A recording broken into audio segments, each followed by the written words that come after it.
Dirty War of Farrago. Heroism is truly not an easy endeavor.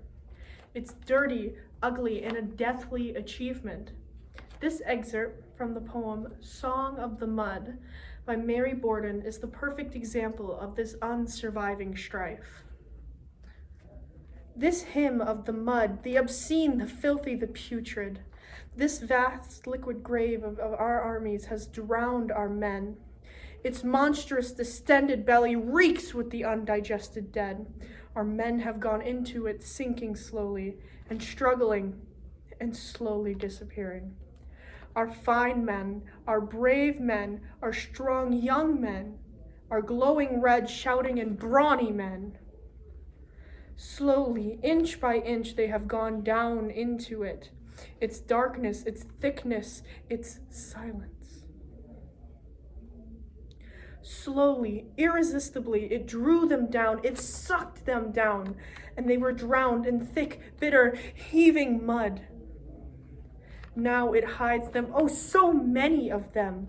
Under its smooth, glistening surface, it is hiding them blandly. There is not a trace of them. There is no mark of where they went down. The mute, enormous mouth of the mud has closed over them. Heroism is not just the fighters. It's being a civilian in the consequence of war. Elie Wiesel's memoir, Night, is about his experience in the Nazi concentration camps, Auschwitz and Buchenwald. He tells a story of the hundreds of horrific things he witnessed in his childhood. This selection is only one of them. Never shall I forget that night, the first night in camp that turned my life into one long night, 7 times sealed. Never shall I forget that smoke. Never shall I forget the small faces of children whose body I saw transformed into smoke under the silent sky. Never shall I forget those flames that consumed my faith forever. Never shall I forget the nocturnal silence that depraved me of all eternity for the desire to live. Never shall I forget those moments that murdered my God and my soul and turned my dreams into ashes. Never shall I forget those things, even were I condemned to live as long as God himself. Never. Being part of a country complicit in war whilst knowing and loath to act makes you too guilty of their crimes. This section from the song Your Flag Decal by John Prine should serve as a good reminder. Well, I got my window shield so full of flags I couldn't see. So I ran my car upside a curb right into a tree. By the time they got a doctor down, I was already dead. And I'll never understand why the man standing at the pearly gates said, "But your flag decal won't get you into heaven anymore. We're already overcrowded from your dirty little wars. Now, Jesus don't like killing, no matter what the reason is for. And your flag decal won't get you into heaven anymore." A vast majority of those plunged into war zones are not consented. They are forced to fight, flee, and flail for any source of life.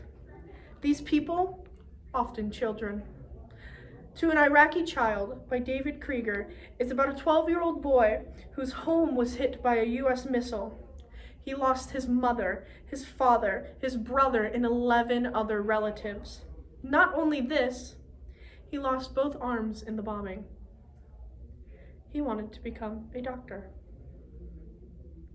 So you wanted to be a doctor. It was not likely that your dreams would have come true anyways. We did not intend for our bombs to find you. They are smart bombs, but they did not know that you wanted to become a doctor. They didn't know anything about your dreams, and they know nothing of love. They only know how to find their targets and explode in fulfillment. We call them smart, but they are only gray metal casings with violent hearts. They only do what they are created to do. It isn't their fault that they found you. Perhaps you were not meant to be a doctor.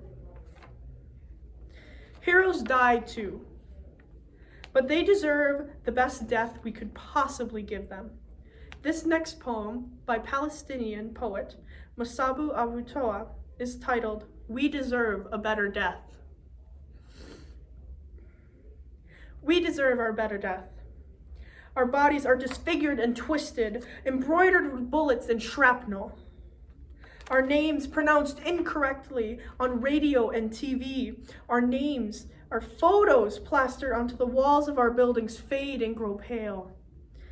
The inscriptions on our gravestones disappear, covered in the feces of birds and reptiles. No one waters the trees that give shade to our graves. The blazing sun has overwhelmed our rotting bodies. The heroes are martyrs in Palestine. The people getting shoved off roofs, shot down by airstrikes, the children starving so badly that even their diapers are too big.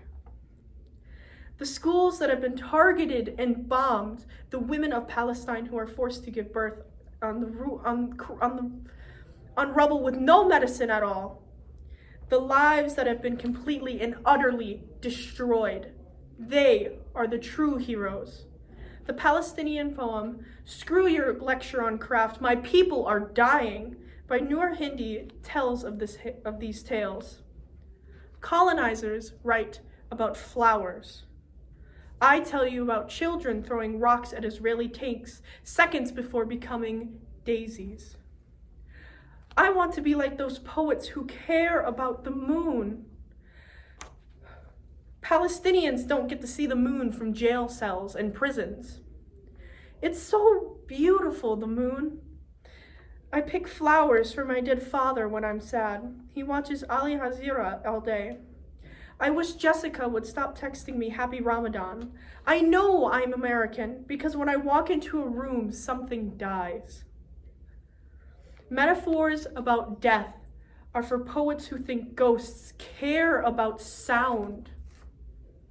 When I die, I promise to haunt your forever. One day, I'll write about the flowers like we own them.